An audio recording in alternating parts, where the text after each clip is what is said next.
Érable en bref vous est présenté par Meubles MC Design. C'est la destination confort à Plessisville. Plusieurs choix de fauteuils, sofas et sectionnels de qualité à prix abordable. Meubles MC Design, des meubles qui vous ressemblent.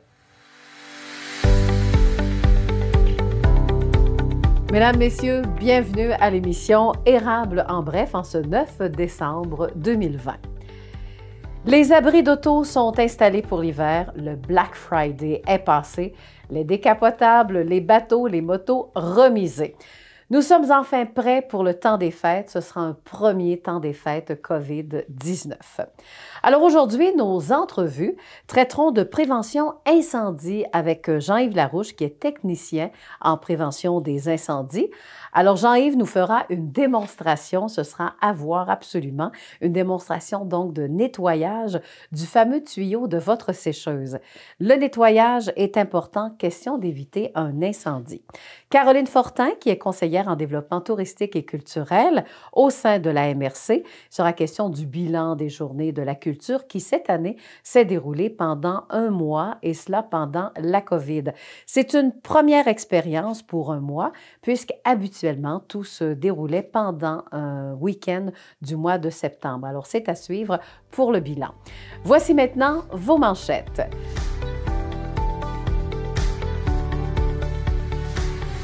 COVID-19, d'autres cas dans la région en date du 1er décembre. 2 classes en confinement préventif et des médecins quittent la clinique médicale de Daveluiville et choisissent Princeville malgré un comité de survie. Voici vos nouvelles. En date du 1er décembre, 11 cas de plus de COVID dans la MRC d'Arthabasca et 10 dans l'Érable. Le bilan depuis le 12 juillet, 770 personnes dans la MRC d'Arthabasca, 551 du côté de Victoriaville et on parle de 31 personnes du côté de Warwick. 270 personnes du côté de la MRC de l'Érable, 128 de Plessisville et 93 de Princeville. En résumé, pour tout le centre du Québec, 2445 personnes atteintes, dont 1987 personnes de ce nombre qui sont tout de même rétablies à l'heure où on se parle. Depuis le 29 novembre dernier, pour les centres de services scolaires des Bois-Francs, 2 classes sont en confinement préventif dû à 7 nouveaux cas de COVID. Il s'agit de l'école Notre-Dame de Saint-Norbert d'Arthabasca et de l'école Sainte-Marie de Princeville. Pour les détails, il existe un outil d'auto-évaluation des symptômes que vous pouvez consulter sur le site du gouvernement. Le comité de survie de la clinique médicale de Daveluiville vit actuellement une situation qu'on ne voulait pas perdre pour le bien-être de la population. Malgré un départ des médecins annoncé à la clinique, le comité de survie espérait que les médecins changeraient d'idée. Un constat, il n'y a plus de médecins depuis le 27 novembre à la clinique, dis-je bien, médicale de Daveluiville, malgré les rénovations investies de 90 000 $ en supplémentaire en rénovation. Les médecins vont se retrouver du côté de Princeville. Le 25 juillet 2021, Saint-Ferdinand recevra les plus grands athlètes du Québec et autres. Dès janvier, le triathlonquebec.org Triathlon du Lac-William, nous fournirons plus de détails. Rappelons également qu'il y a 42 clubs de triathlon au Québec, donc un événement de grande envergure. En terminant, une bonne nouvelle pour l'achat de masques et écrans faciaux. Le gouvernement du Québec a décidé de suivre le mouvement du fédéral. En date du 2 décembre, la taxe de vente du Québec, donc la TVQ, sera abolie temporairement en guise de soutien aux citoyens, mais également aux entreprises. C'est ce qu'a annoncé le ministre des Finances, Éric Girard. Et maintenant, continuons l'émission avec nos 2 entrevues. Jean-Yves Larouche et Caroline Fortin. Érable en bref, aujourd'hui, on sait que la période du temps des fêtes arrive à grands pas. Et là, du côté de la TVC, on s'est dit, il faudrait peut-être parler de la prévention des incendies parce que on a toujours connaissance qu'il y a un incendie quelque part pendant la période du temps des fêtes. Alors, ce qu'on veut, c'est d'éviter tout ça. Alors, pour éviter tout ça, on reçoit notre technicien en prévention des incendies, donc Jean-Yves Larouche. Allô, Jean-Yves? Bonjour, mademoiselle Jacques. Jean-Yves, voici. Est-ce que c'est vrai qu'il y a beaucoup d'incendies pendant le temps des fêtes? Oui, c'est une période, effectivement, dans l'année, là, on voit là, que par période, là, la période des fêtes, là, c'est presque 30% de nos incendies qu'on a dans l'année. C'est quand même une bonne période. On sait que les gens, là, effectivement, il y a plusieurs risques. Là, les gens sont plus à la maison en période des fêtes. On va en parler de différentes possibilités. Mais oui, effectivement, c'est une période où il y a plus d'incendies. Est-ce que tu as d'autres statistiques à nous donner un peu là-dessus? Combien d'incendies à peu près? Au niveau résidentiel, on parle d'environ là, un incendie sur 4 qui est causé par les feux de cuisson. Donc, déjà là, c'est 25% des feux au niveau résidentiel. Ce qu'on remarque également, c'est que 50% des incendies dans le domaine résidentiel, c'est souvent une négligence ou une erreur humaine. C'est pour ça que moi, je dis souvent, peu importe le geste qu'on pose en prévention des incendies, même le plus petit geste, ce geste-là est important parce qu'il peut faire une grande différence. Voilà. Alors, dans ce cas-là, Jean-Yves, on va faire de la prévention tout le monde ensemble parce qu'il y en a qui ont des poêles à bois, d'autres, on aime ça, des chandelles, hein, oui. Avec la lumière, avec l'ampoule, c'est pas pareil, les sapins de Noël.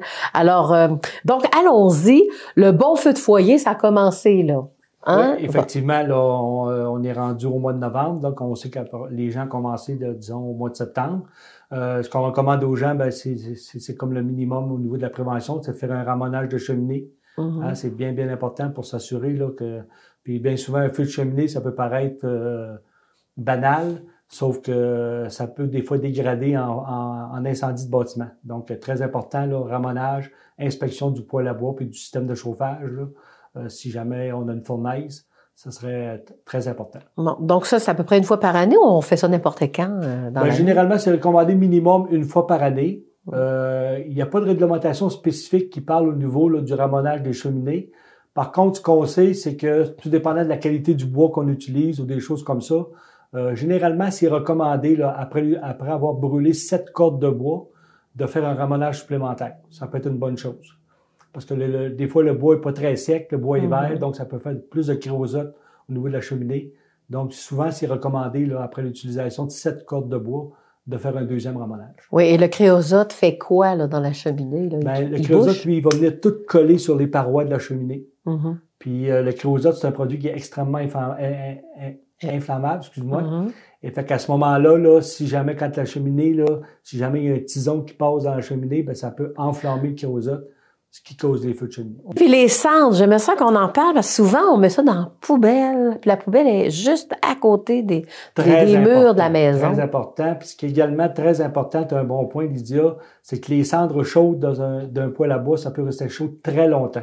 48 heures? On parle jusqu'à 7 jours. 7 jours? Exactement.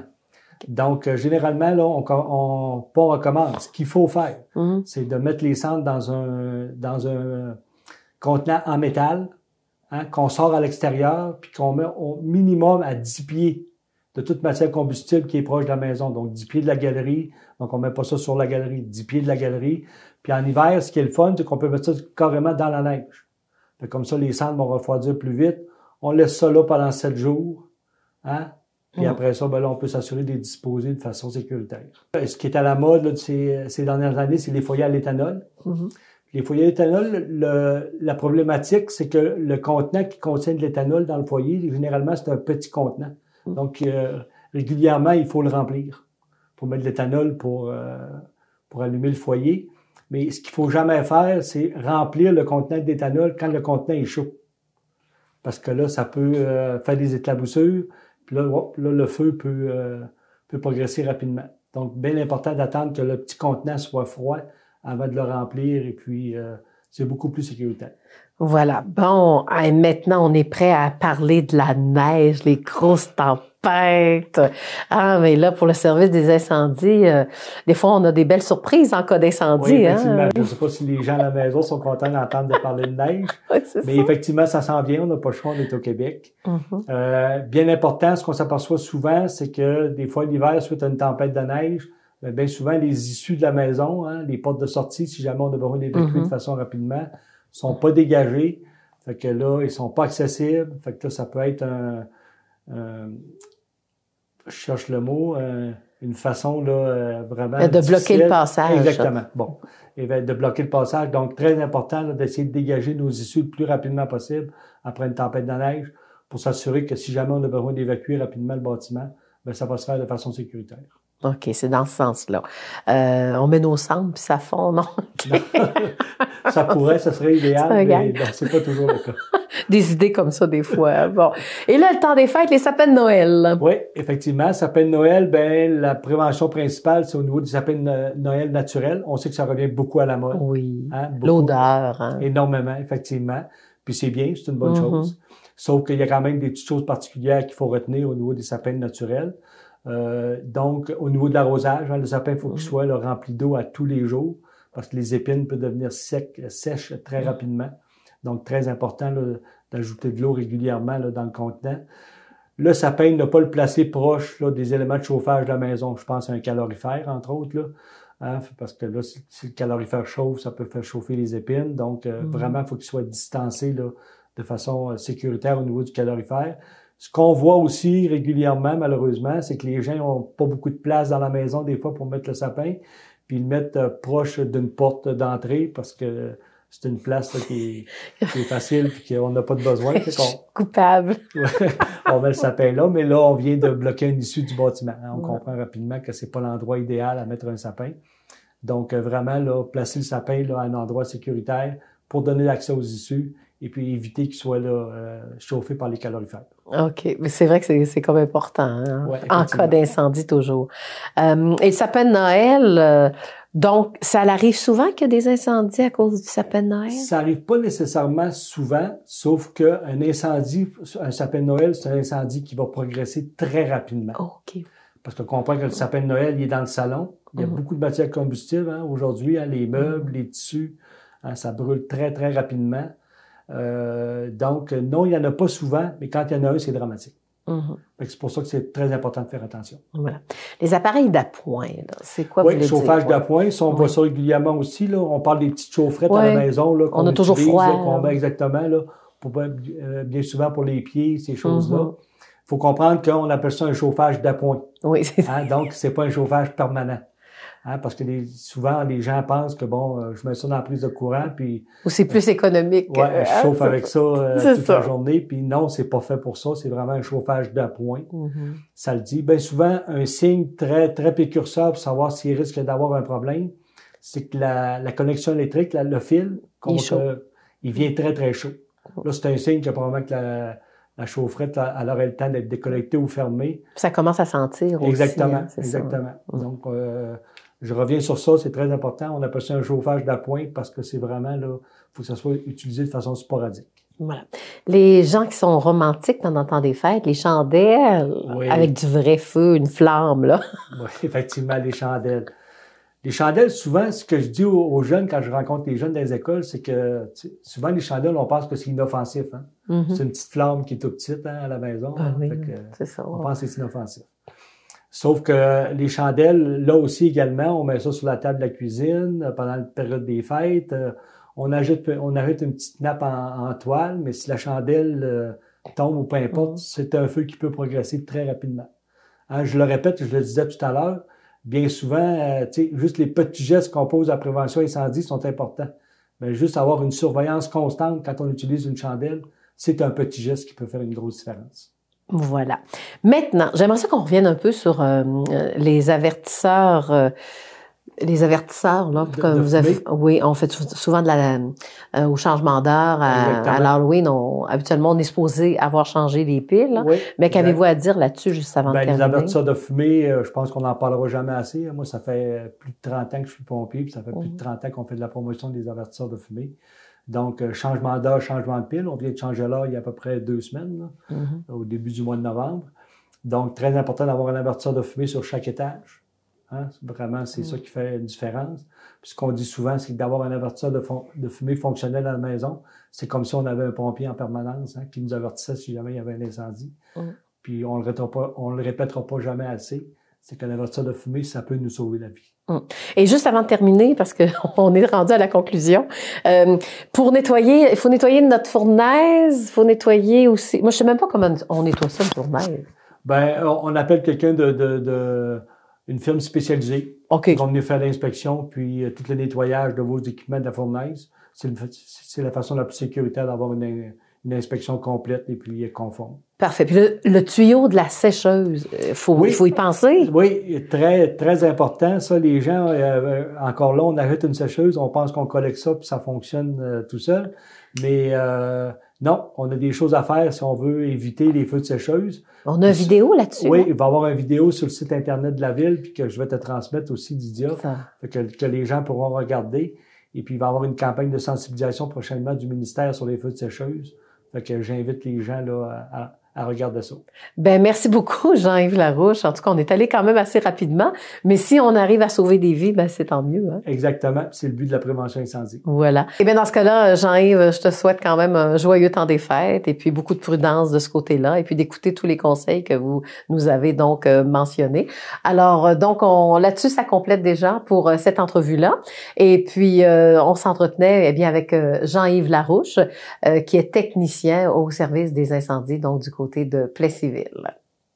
Bonjour tout le monde, ici Jean-Yves Larouche, technicien prévention incendie pour la ville de Plessisville. Alors aujourd'hui, je voudrais porter votre attention là, au niveau des feux de sécheuse. Alors au cours des derniers mois, là, on a eu là, quelques feux de sécheuse. Et puis la majorité des feux qu'on a eu, c'est souvent la même cause, c'est l'accumulation de charpie. Donc vous savez qu'au niveau de la sécheuse, là, on a tout un filtre à charpie. Là. Dépendamment du type de modèle de sécheuse, le filtre ne sera pas nécessairement au même endroit.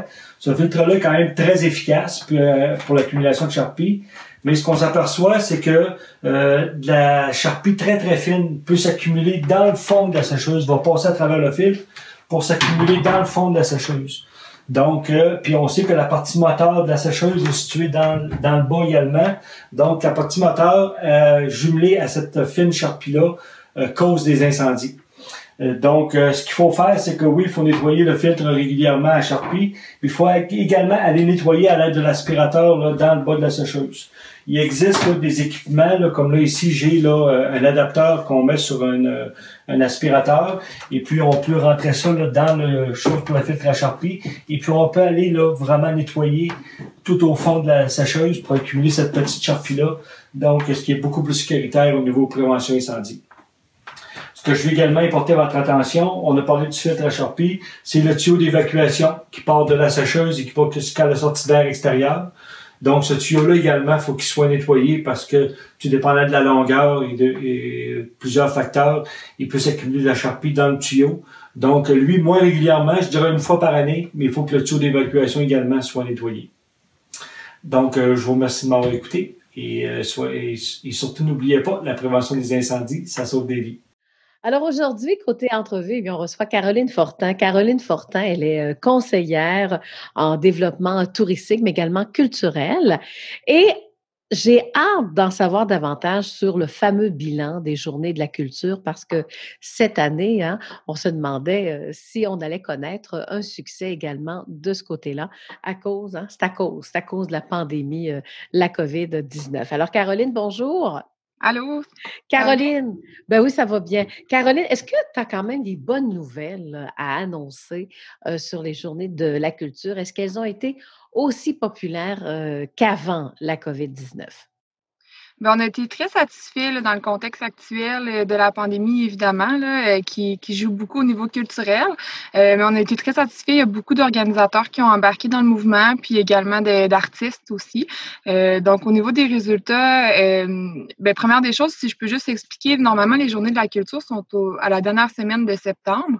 Ça dure sur 3 jours. Puis cette année, l'organisation qui organise ces journées-là à la grandeur du Québec ont décidé de faire ça sur 1 mois pour permettre une plus grande flexibilité aux organisateurs, puis également de prolonger ces journées-là. Donc, en fait, nous, on a eu plusieurs activités sur le territoire, dont la première fin de semaine qui ont été au Musée du Bronze. Le Musée du Bronze ouvrait ses portes gratuitement toute la fin de semaine, puis offrait des ateliers de sculpture. Donc, là-dessus, ils ont eu une 60aine de personnes durant la fin de semaine. Ils ont été très satisfaits de comment ça s'est déroulé. Ensuite de ça, la même fin de semaine, il y a eu les sentiers Art et Nature des Appalaches à Saint-Ferdinand. Eux, ils ont fait aussi une après-midi sur le terrain avec un poète, Richard Gamache, qui est venu faire des contes. Puis également, il y avait les sentiers là, que le monde pouvait parcourir, puis une œuvre collective à faire. Puis ils ont reçu environ 200 personnes dans l'après-midi. Donc, ils étaient vraiment contents. Mmh. Ensuite, oui, vas-y. Oui, on sentait que les gens avaient le goût de sortir, hein, cette fin de semaine-là. Je pense qu'il Oui. faisait beau en plus, hein? Et ça a été une excellente fin de semaine au Oui. niveau de la température, oui. Ça a été Mmh. super le fun là-dessus. Ensuite de ça, dans les autres activités qui ont été présentées, il y a Impact Emploi qui a présenté son 3e concert mosaïque d'ici avec Gate Boucher. Puis en 3 jours, là, ils ont atteint un minimum de 600 personnes qui ont vu la vidéo en ligne. Donc, ils étaient très satisfaits aussi de leur événement. Puis pour terminer, ben, les événements présentiels, les expositions qui ont eu lieu en présentiel ont dû être écourtées. Je parle de la bibliothèque de Plessisville qui a fait une exposition en art visuel, puis également la Maison créative et rurale Armand-Vaillancourt qui avait 2 expositions en cours. Puisqu'on est tombé en zone rouge au courant là, de la présentation de ces expositions-là. Les expositions ont duré seulement 2 fins de semaine, mais la bibliothèque mentionnait un 600 utilisateurs qui étaient passés par là durant ces 2 semaines-là. Pour ce qui est du Carrefour de l'Érable, ben, c'est 2 fins de semaine qui ont été ouvertes avec une 50aine de personnes quand même. Mais on a trouvé une façon de mettre ça en ligne. La bibliothèque a présenté ses artistes en ligne. Même chose pour le Carrefour de l'Érable. Puis pour ce qui est des résultats virtuels, on a été très satisfaits aussi. OK. Donc, en gros, on est content parce que, bon, les Journées de la culture, est-ce qu'on avait plus de monde quand il n'y avait pas de COVID ou ça s'équilibre? Ben, c'est très difficile à cerner cette année, étant donné que justement, d'habitude, ça dure seulement 3 jours. Puis là, ça a duré quand même 1 mois. Un Puis les mois, oui. activités étaient très variées. Puis on a eu beaucoup de visibilité en ligne. Donc, je pense que ça se compare pas vraiment, étant donné c'est comme comparer des pommes puis des oranges. Ça, j'allais dire, on compare les tomates avec des tomates, hein? Comme dirait l'autre. Fait que C'est ça. Alors, ouais. mais au moins l'important, c'est que les gens ont quand même collaboré, participé. Et puis, Mhm. quand on dit qu'en moyenne, garde 600 personnes, c'est quand même du monde là, qui regarde ça. C'est à peu près le double de la salle de spectacle à la Polyvalente La Samar. Oui, à peu près. Presque, à peu près ça. Alors, donc, est-ce qu'il y a des points, supposons que la COVID reste avec nous comme l'an prochain, exemple. Est-ce que c'est une chose qu'on se dit: «Ah, ce serait à recommencer», un peu dans le même modèle ou il y aurait des changements à apporter? Ben, c'est certain que l'organisation de l'événement est fait par Culture pour tous. Ça, c'est l'organisme qui organise ça à la grandeur du Québec. Puis je sais qu'eux sont en train de se poser des questions à savoir est-ce que la formule a bien fonctionné? Est-ce qu'on va garder ça sur 1 mois? Est-ce qu'on va remettre ça sur 3 jours? Donc, Mmh. de ce côté-là, ça va être cette organisation-là qui va un peu déterminer le contexte dans lequel on refait les journées de la culture. Mais évidemment, c'est des journées qui sont très importantes dans la MRC, puis c'est certain qu'on va les conserver. Puis à chaque année, autant là, on parlait de la population qui était au rendez-vous, mais les organisateurs aussi, les artistes qui présentent des activités étaient là aussi cette année. Puis l'année prochaine, je suis certaine qu'il va en avoir autant qui vont rembarquer. On l'espère parce que c'est des journées qui visent vraiment à offrir des activités culturelles gratuites à la population. Donc, c'est très important au niveau de la vitalité culturelle là, dans la région. Oui et heu, qu'est-ce qui a manqué là? Parce que c'était pas comme du direct là. Qu'est-ce qui manque quand c'est en virtuel et quand on le fait pour de vrai là, sur les lieux et cetera là? Est-ce qu'il y a eu un manque à quelque part là?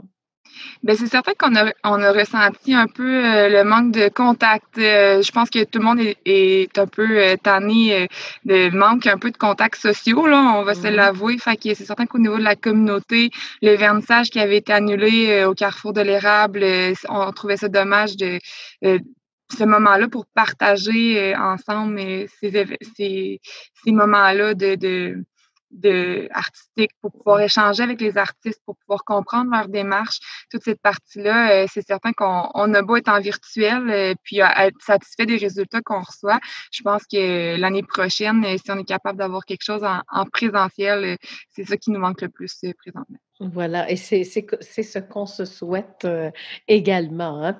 Alors, est-ce qu'il reste des choses à rajouter? Non, je rajouterais juste un grand merci à tous ceux qui ont embarqué, autant la population, les organismes, les organisateurs. Vraiment, on était vraiment contents avec quand même l'épée de Damoclès qui nous pendait au-dessus de la tête à savoir si on allait tomber en zone rouge, mais on a quand même fait tout notre possible pour le faire, puis on est vraiment contents de ça. Oui, et des fois, parce que des fois que sur un mois, là, presque un mois et une semaine, là, est-ce qu'on a trouvé à un moment donné que c'était comme trop long ou oui, non? En général, ce qu'on a reçu comme commentaire, en fait, c'est que les personnes étaient contentes, parce qu'au lieu de on va dire, squeezer toutes Oui. les activités en 3 jours, ben, les personnes ont été capables de faire plus d'activités, puis de prendre son temps pour les réaliser plutôt que de courir un peu partout durant la fin de semaine. Donc ça a été un point positif, du fait que ça a été sur un mois. Eh bien, dans ce cas-là, Caroline, c'est le mot de la fin. Avec ça, je pense que ça fait une excellente conclusion. Alors, merci beaucoup, Caroline. Et puis, sûrement qu'il y aura d'autres. De toute manière, je vous connais. Vous avez assez d'imagination pour inventer un peu de présentiel, un peu de virtuel. En tout cas, j'ai hâte de voir à quoi ça va ressembler l'an prochain. Disons que c'est une belle expérience que vous avez vécue aussi cette année également. Alors, merci, Caroline. Passez du beau Merci temps à toi. au niveau de la culture. Alors, je m'entretenais avec Caroline Fortin, donc conseillère en développement touristique et culturel. Et juste avant de terminer, je voulais absolument vous en parler. Alors, en guise de conclusion également, tout le monde a une Madame Avon. Hein. Eh bien, il y a du nouveau de ce côté-là.